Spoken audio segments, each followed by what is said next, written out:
बीकानेर संभाग और राजस्थान मेरिट में अपना स्थान बनाते हुए इस लाडली ने 97.7 मार्क्स अचीव किए हैं। ये बहुत ही गौरवशाली पल है पूरे बीकानेर के लिए, देव क्लासेस के लिए और हम सब के लिए कि बिना किसी अतिरिक्त बोझ के, पढ़ाई को बोझ ना बनाते हुए इस बच्ची ने भविष्य निर्माण के लिए जो अंक अर्जित किए हैं उसके बारे में एक छोटा सा साक्षात्कार हम अभी आपको बताएंगे। मेरा पहला क्वेश्चन है यानू से कि यानू, आपने जो इतनी अच्छे जो प्रतिशत नंबर आप 12th क्लास में लेकर आए हैं, इसके लिए आपको प्रेरणा कहाँ से मिली और आपकी दिनचर्या क्या थी कि आपने 97 से अबव परसेंटेज 12th आर्ट्स में अचीव किए, जो अपने आप में एक चमत्कार है। मैम, सबसे पहले तो आपका शुक्रिया, आपने मुझे यहाँ पे बुलाया। और उसके बाद में मैं कहना चाहूँगी कि जो इंस्पिरेशन है जो मुझे मिली है, ये इसका फर्स्ट सोर्स तो मैं मेरे फादर को कहना चाहूँगी। मेरे जो पिताजी हैं, उन्होंने जिस तरह से मुझे इंस्पायर किया, जिस तरीके से उन्होंने मेरा हर पल साथ दिया, कुछ कहा भी नहीं लेकिन फिर भी जो साथ दिया था वो मतलब अलग ही लेवल पे है। और उसके बाद में अगर जो इंस्पिरेशन का जो सेकंड सोर्स है वो मैं मानती हूँ देव क्लासेस को। और देव क्लासेस से मतलब है यहाँ की जितनी भी फैकल्टी है, यहाँ का जितना भी ऑरा है और यहाँ का जितना भी जो कह सकते हैं कि हम जो यहाँ का माहौल है, उसने मुझे इंस्पायर किया। जो कंपटीशन था उससे मुझे बार बार इंस्पायर किया कि ठीक है, मुझे अब इससे ज़्यादा करना है, मुझे इससे भी आगे का कुछ करना है। तो शायद ये इंस्पिरेशन थी। यानू लगातार अपने आप में एक स्टार है। इस स्टार को शाइनिंग मिली हमारे टेस्ट सीरीज से। बहुत सारे इंस्टीट्यूट्स कहते हैं कि टेस्ट सीरीज पेरेंट्स के एक प्रेशर बनता है बच्चों पर, लेकिन इस प्रेशर को बच्चों पर हम किस तरह पॉजिटिव वे में हम टेस्ट सीरीज के साथ लेके आए थे और उस टेस्ट सीरीज से हमारी क्लास को क्या फायदा हुआ। आप ये हमारी मेरिट होल्डर बच्ची से मैं ये सवाल करूंगी कि जो देव क्लासेस ने कंटिन्यूटी में आपकी टेस्ट सीरीज ली, आपकी मोटिवेशनल क्लासेस ली, उससे आपको क्या बेनिफिट मिला आपकी मार्किंग में, ये आंसर दे आप बच्चों को। मैं ये कहना चाहूँगी मैम कि जो टेस्ट सीरीज है वो सबसे ज़्यादा हेल्पफुल रहती है अगर आपको खुद का मतलब देखना है कि आप किस स्टेज पे हो। ठीक है, जैसे कि इससे मतलब कोई एक फ़ायदा नहीं है। अगर मैं चाहूँ कि टेस्ट सीरीज के फ़ायदे गिनाऊँ तो बहुत ज़्यादा हो जाएंगे। और सबसे जो मोस्ट कह सकते हैं कि इसका जो बेनिफिट है वो है कि आप बहुत सारे लोगों से compete कर सकते हैं और उससे आपको ये रहता है कि एक कंसिस्टेंसी रहती है कि ठीक है, अब टेस्ट है जैसे मंडे को, तो अब मुझे ये पूरा जो सैटरडे संडे का है टाइम ये मुझे देना है। वरना क्या होता है कि जब टेस्ट सीरीज नहीं होती तो बच्चे सोचते हैं कि ठीक है, हम पढ़ाई कर रहे हैं और फिर उसके बाद में जब कोई वीकेंड्स आते हैं या फिर जब काम नहीं होता तो वो सिर्फ सोचते हैं कि ओके अब हम नहीं करेंगे आज के दिन पढ़ाई। लेकिन जब आगे टेस्ट है तो वो कहते हैं कि हमें करना है। और मैं ये कहना चाहूँगी कि देव क्लासेस ने जिस तरीके की टेस्ट सीरीज प्रोवाइड करवाई है वो एकदम बेस्ट है, क्योंकि एक तो बहुत ज़्यादा अपन कह सकते हैं कि अच्छी मात्रा में टेस्ट सीरीज का आप पर मानसिक रूप से कोई दबाव बना बच्चों?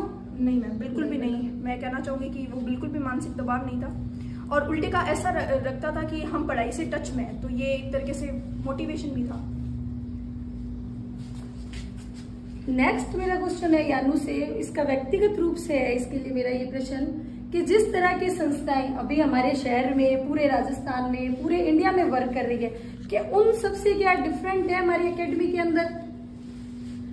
बिल्कुल, ये चीज मैंने खुद में ये फ्यूचर आपके भविष्य निर्माण के लिए आपको तैयार करी है, सिर्फ 12th क्लास के लिए आपको तैयार किया? बिल्कुल, ये पूरा भविष्य निर्माण, और मैं ऐसा कहूंगी कि ये हमें व्यक्तित्व निर्माण की संस्था है। क्योंकि एक्चुअल में क्या है कि यहाँ पे सिर्फ ये नहीं है कि आपको अच्छे मार्क्स लाने के लिए तैयार किया जाता है। यहाँ पे जो आपकी तैयारी है वो है कि आपको अच्छा इंसान कैसे बनना है। ऐसे बहुत सी संस्थाएं, ऐसे बहुत से इंस्टीट्यूशंस हैं, बहुत सी कोचिंग सेंटर्स हैं जो आपको ये कहते हैं कि ठीक है, आप एक बार इस लेवल पे पहुंच जाओ फिर सब सेट है। लेकिन इस कोचिंग संस्थान की जो सबसे इम्पॉर्टेंट चीज़ है, जो सबसे अट्रैक्टिव चीज़ है, जो मुझे बहुत ज़्यादा अट्रैक्ट करती है, वो ये है कि वो आपको ये नहीं वो न केवल आपको ये बताते कि आप यहाँ तक कैसे पहुँचो, उसके बाद में बताते हैं कि इस लेवल पे पहुँचने के बाद में अब आपका क्या स्टेप होना चाहिए। तो भविष्य निर्माण भी है। मतलब मेरा 12th क्लास का भी बहुत ही जो भी अच्छा रिजल्ट रहा उसके अंदर पूरा सहयोग रहा। और उसके साथ में मैं कहना चाहूँगी कि भविष्य के अंदर जो भी मेरी प्लानिंग्स है उसमें देव क्लासेस का और यहाँ की फैकल्टी का बहुत ही अच्छा योगदान रहा है। और इसके अलावा मुझे एक अच्छा इंसान बनाने में जो योगदान रहा है वो कहीं और का नहीं, सिर्फ देव क्लासेस का है। यानू, आपने एग्जाम की तैयारी किस तरह से की कि जो आप 97% लेके आए? हम चाहते हैं कि आप जो और आर्ट्स स्ट्रीम से हमारे बच्चे हैं उनके लिए आप एक आइडियल बने, तो आपने कितने समय तक तैयारी की, कैसे तैयारी की, उसके बारे में बताएं। मैं ये कहना चाहूँगी कि आर्ट स्ट्रीम एक ऐसा स्ट्रीम है जहाँ पे आपको लोग सोचते हैं कि ये सिर्फ रटने की जगह है, कि अगर आप कुछ नहीं कर सकते तो आप आर्ट्स ले लो, तो आप रट लोगे 4 चीज़ें और उसके बाद में आपका क्लियर हो जाएगा। बट मुझे ऐसा लगता है कि अगर आपको अगर आप में क्रिएटिविटी है तो you can just do best in this field. ये फील्ड आपके लिए बेस्ट है अगर आप क्रिएटिव है, अगर आप खुद की सोच लगा सकते हैं। तो मेरा ये मानना है कि अगर इस फील्ड में अगर आपको कुछ करना है, अगर अच्छी परसेंटेज लानी है, तो सबसे पहले तो आप निरंतर टेस्ट देते रहे। टेस्ट से क्या फायदा है कि आपके जितने भी नए थॉट्स हैं वो निकल के आएंगे। लोगों को लगता है कि ठीक है हमने पढ़ लिया, अब उस जो मेन एग्जाम होगा उसके अंदर हम अपनी चीज़ें निकाल देंगे, बट ऐसा होता नहीं है। हम जितने टेस्ट देते रहते हैं हमारे नई नई चीज़ें बाहर निकल के आती रहती है, वो सबसे इम्पॉर्टेंट चीज़ है। और इसके अलावा मैं ये कहूँगी कि खुद के नोट्स भी बनाते रहे और बस टीचर्स की गाइडेंस में रहे। हमारे यहाँ के जो बेस्ट टीचर्स थे उन्होंने हमें बेस्ट गाइडेंस दी, तो आशा है कि आप ये आपके लिए आपने अपने टीचिंग एक्सपीरियंस बताया किस तरह से आपने तैयारी की। कौन सा जो विषय था आपके ऑप्शनल सब्जेक्ट में, कंपल्सरी में, कौन सा आपको बहुत हार्ड लगता था, कौन सा बहुत इजी लगता था, उनके पीछे आपकी तैयारी क्या थी, ये आप अपने शब्दों में बताएं थोड़ा हमें। तो अगर सबसे इजी सब्जेक्ट कहूँ, मैं इजी तो किसी को नहीं कहूँगी, हार्ड किसी को नहीं कहूँगी, बट वो डिपेंड करता है इंटरेस्ट पे। तो मेरे इंटरेस्ट के हिसाब से मुझे सबसे इजी सब्जेक्ट हिस्ट्री लगता था। और हिस्ट्री के अंदर हमारी मैम ने बहुत योगदान दिया।